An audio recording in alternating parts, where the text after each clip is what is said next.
ദേശീയപാത ആമ്പല്ലൂരിൽ അടിപ്പാത നിർമ്മാണത്തെ തുടർന്നുള്ള പൊടിപടലത്തിൽ ജനങ്ങൾ വലയുന്നു.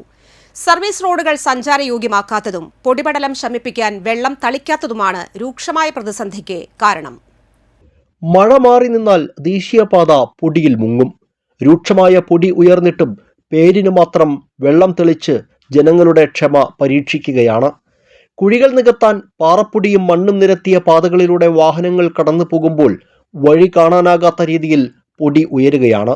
വലിയ വാഹനങ്ങൾ കടന്നു പോകുമ്പോൾ പൊടിശല്യം അതിരൂക്ഷമാകും. മുന്നിലെ കാഴ്ച പോലും മറയ്ക്കുന്ന രീതിയിലാണ് പൊടിശല്യം. ഇരുചക്ര വാഹനങ്ങളിലും മറ്റും സഞ്ചരിക്കാൻ കഴിയാത്ത അവസ്ഥയാണ്. ആമ്പല്ലൂരിൽ അടിപ്പാത നിർമ്മാണം ആരംഭിച്ചത് മുതൽ ഓട്ടോറിക്ഷ, പിക്കപ്പ്, ടാക്സി, ടെമ്പോ സ്റ്റാൻഡുകൾ ഇല്ലാതായി. പാതയോരത്ത് എവിടെയെങ്കിലും സ്ഥലം കണ്ടെത്തിയാണ് ഇവർ ഓട്ടം കണ്ടെത്തുന്നത്. പൊടിശല്യം മൂലം ഇവർക്ക് വാഹനങ്ങളിലോ പാതയോരത്തോ തങ്ങാൻ കഴിയുന്നില്ല. ദേശീയപാതയോരത്തെ കച്ചവട സ്ഥാപനങ്ങളിൽ നിൽക്കാൻ കഴിയാതെ ഉടമകളും ജീവനക്കാരും വലയുകയാണ്. സാധനങ്ങൾ പൊടി പിടിച്ച് നശിക്കുന്നുണ്ട്.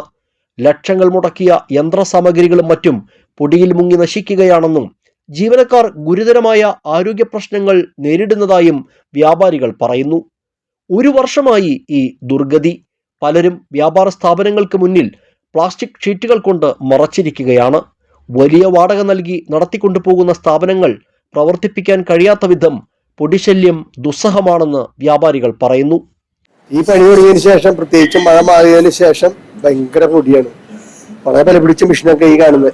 ഇതിനകത്തൊക്കെ പൊടി കയറി കഴിഞ്ഞാൽ സെൻസർ വർക്ക് ചെയ്യില്ല. 10-30 ലക്ഷം വരെയുള്ള മെഷീനൊക്കെ 3D വന്നു കഴിഞ്ഞാൽ വലിയ നഷ്ടം കമ്പനിക്ക് വരുന്നത്. ഇത് ഇവിടെ നിറയെ പൊടിയുള്ള ഈ പൊടി എത്ര അടിച്ച് കാലത്തടിച്ച് നോക്കും. ഇത് കാലത്തടിച്ചതാണ്. വീണ്ടും സമയപ്പോഴത്തേക്കും പൊടിയായി.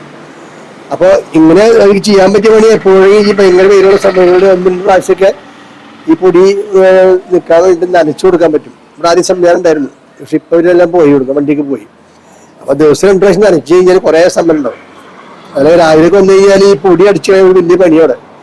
അതുപോലെ ഞങ്ങളുടെ വരുന്ന വണ്ടിക്കാർക്കും ഒക്കെ വരുമ്പോൾ സ്റ്റാഫൊക്കെ നോക്കിയാൽ മാസ്ക് വെച്ച് നിൽക്കുന്നവരൊക്കെ അങ്ങനെ വലിയ ബുദ്ധിമുട്ടിലാണ് പോയിക്കൊണ്ടിരിക്കുന്നത്. ബസ് കാത്തു നിൽക്കുന്നവരും പൊടിപടലത്തിൽ മുങ്ങുകയാണ്. വെയിലുദിച്ചാൽ മൂക്കും വായും അടച്ചുപിടിച്ച് യാത്ര ചെയ്യേണ്ട അവസ്ഥ. വെയില് മാറി മഴ വന്നാൽ കുണ്ടും കുഴിയും ചെളിയിലൂടെയുമുള്ള യാത്ര. സർവീസ് റോഡുകൾ സഞ്ചാരയോഗ്യമാക്കുകയും പൊടിപടലം ഉയരാത്ത തരത്തിൽ റോഡിൽ ഇടവിട്ട് വെള്ളം തെളിക്കണമെന്നുമാണ് യാത്രക്കാരും വ്യാപാരികളും ആവശ്യപ്പെടുന്നത്. മഴ പെയ്താൽ ചെളിക്കുളമാകുന്ന റോഡുകൾ, മഴ മാറി നിന്നാൽ രൂക്ഷമായ പൊടിശല്യം. ആമ്പല്ലൂരിലെ അടിപ്പാത നിർമ്മാണം ആരംഭിച്ചത് മുതൽ ആമ്പല്ലൂർ മുതൽ പുതുക്കാട് വരെയുള്ള മേഖലയിൽ യാത്രക്കാരും വ്യാപാരികളും നേരിടുന്ന പ്രതിസന്ധിക്ക് സമാനതകളില്ല. വാഹനങ്ങളുടെ കാഴ്ച മറയ്ക്കുന്ന പൊടിശല്യമാണ് യാത്രക്കാർ നേരിടുന്നതെങ്കിൽ ഗുരുതരമായ ആരോഗ്യ പ്രശ്നങ്ങളാണ് ദേശീയപാതയോരത്തെ വ്യാപാരികൾ നേരിടുന്നത്. ഇടയ്ക്കിടയ്ക്ക് വെള്ളം തെളിക്കുന്ന പതിവ് ആവർത്തിച്ചുകൊണ്ടിരിക്കണമെന്നാണ് വ്യാപാരികളും യാത്രക്കാരും നിരന്തരം ആവശ്യപ്പെടുന്നത്. ക്യാമറമാൻ നന്ദുവിനൊപ്പം അൻഡോക്കഞ്ചേരി, NCTV ന്യൂസ്.